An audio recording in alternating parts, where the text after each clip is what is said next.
Respeitosamente escrevo uma carta aberta à jornalista Miriam Leitão.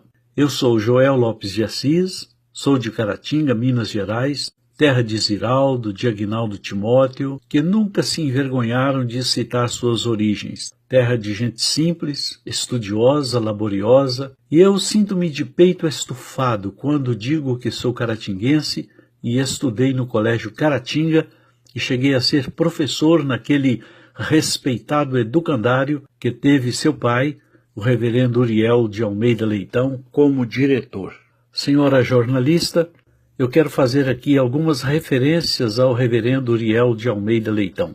Homem austero, direto no falar e ao mesmo tempo um homem quebrantado. Eu me lembro de tê-lo visto com lágrimas nos olhos. Muito culto, dirigia o colégio e pastoreava a primeira igreja presbiteriana. Era um pregador eloquente e eu gostava de ouvi-lo para aprender com ele. Eu era um jovem que ansiava por aprender e gostava de estar perto, de ouvir pessoas que tinham um fundo cultural invejável como seu pai. Certa noite de sábado ele pregou em minha igreja, a Assembleia de Deus, da rua Princesa Isabel. Que palavra viva ele trouxe para a igreja naquela noite que ficou no passado de mais de 40 anos. Seu pai era também um homem de bom coração. No livro intitulado Testemunho de Fé, que ele escreveu a sua história, ele disse que no Monte Sinai, como era chamado um morro no final da ladeira Magano, na cidade de Garanhuns, em Pernambuco, ele fez uma oração assim, abro aspas, Senhor, dá-me a bênção de ser pastor de uma cidade onde possa ter um colégio que dê estudo aos pobres que querem estudar. Fecho aspas.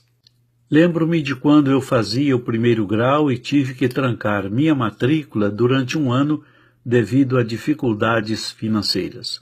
No ano seguinte, quando renovei minha matrícula e ele soube do motivo de eu ter perdido um ano, ele falou comigo com aquele jeito de ser, direto em suas palavras. Abro aspas. Você devia ter falado comigo. Fecho aspas. Ele era um homem bom. Outro fato memorável que nunca esqueci foi quando a Assembleia de Deus começou a construção do seu templo da igreja na rua Princesa Isabel. Seu pai ofereceu o templo da igreja presbiteriana da rua Santa Cruz para que os assembleianos realizassem suas reuniões gratuitamente. Portanto, rendo aqui meus tributos à memória de seu pai, o reverendo Uriel de Almeida Leitão. Eu não poderia deixar de citar aqui sua distinta mãe, a senhora Mariana. Lembro-me dela, a dona Mariana, mulher e mãe exemplar. Um detalhe que nunca saiu de minha memória foi na cerimônia fúnebre de sua mãe, um de seus irmãos, ao fazer uso da palavra, disse que a mãe dele, e a sua, é claro, eu abro aspas, foi uma construtora de templos, fecho aspas. Agora quero falar sobre a distinta jornalista e gabaritada comentarista política e econômica, a senhora Miriam Leitão. Permita-me chamá-la de você. Tenho lembranças nos arquivos da memória a respeito de sua pessoa. Estava sempre por ali, participando da vida alegre do colégio, sem as ameaças que hoje existem nas escolas de nosso querido Brasil. Uma lembrança remota foi de um dia tê-la visto caminhando na calçada do colégio como uma adolescente ativa e saudável. Ilustre jornalista, para mim, como caratinguense, sentia um certo orgulho de ouvir seus comentários nos noticiários da Rede Globo e me ufanava quando dizia a outras pessoas sobre você. Cheguei até a defendê-la em rede social contra comentários contra a sua pessoa. Mas, entre parênteses, eu gosto da conjunção adversativa mas, fecho parênteses, mas você, em rede nacional, criticou a oração feita no primeiro pronunciamento do presidente eleito Jair Bolsonaro para um grupo de emissoras, um pool de emissoras de TV com imagens geradas pela equipe da Rede Globo. O presidente eleito, Jair Bolsonaro, do PSL, pediu ao amigo Magno Malta que fizesse uma oração de agradecimento a Deus pela vitória e também pedir sabedoria. Você sabe que Sena, a senhora, disse que o Estado brasileiro é laico. Sem dúvida, isto é verdade. Mas o Estado não é contra a liberdade de expressão de qualquer cidadão brasileiro. Ademais, ele é o presidente eleito, que durante sua singular campanha usou como slogan palavras de Jesus: conhecereis a verdade e a verdade vos libertará. A ilustre jornalista disse que, abro aspas, aquilo cria um pouco de preocupação. O compromisso de um Estado laico é fundamental. É conquista da reforma protestante, inclusive.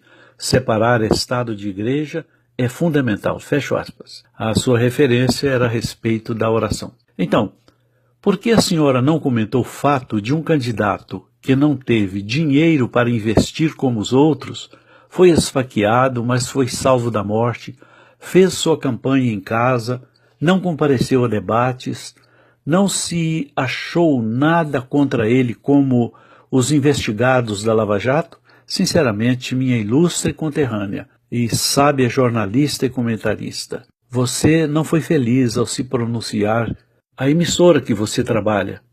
Por que não houve preocupação quando Jesus foi chamado de gay na Bahia? Por que não houve preocupação quando a esquerda disse que o primeiro ato do seu presidente, se fosse eleito, era soltar Lula, condenado pela justiça? E para terminar com os porquês, por que não houve preocupação sobre a possibilidade do Brasil se tornar um país como a Venezuela se tornou, vítima de um partido comunista que teve a coragem de, na oração do Pai Nosso, substituir a introdução da oração de Jesus por, abro aspas, Hugo Chávez que estás no céu, fecho aspas. Diga-se de passagem que nem a Globo criticou aqueles estúpidos afirmando que a Venezuela é um Estado laico. E a oração que foi feita no início do pronunciamento do presidente eleito foi simples. E eu vou destacar aqui apenas duas partes. A oração foi feita: Senhor meu Deus e meu Pai, neste momento nós te agradecemos. Nós te somos agradecidos. A outra parte que eu destaco, para não ficar muito longo, foi lá no finalzinho, quando foi dito assim na oração: obrigado por essa hora de festa no Brasil e no mundo. Agradecemos em nome de Jesus, o Brasil acima de tudo e Deus acima de todos. Francamente, eu fiquei decepcionado e não me sinto satisfeito de estar ouvindo comentários negativos a respeito de sua atitude. Você é caratinguense, merecida, pessoa inteligente, sábia e que conquistou um lugar de audiência em todo o Brasil, mas sinto-me no dever de, francamente, abertamente, falar com você a respeito desse desagrado nacional que também foi o meu desagrado. Pastor Joel Lopes de Assis, sul da Flórida, início de novembro de 2018.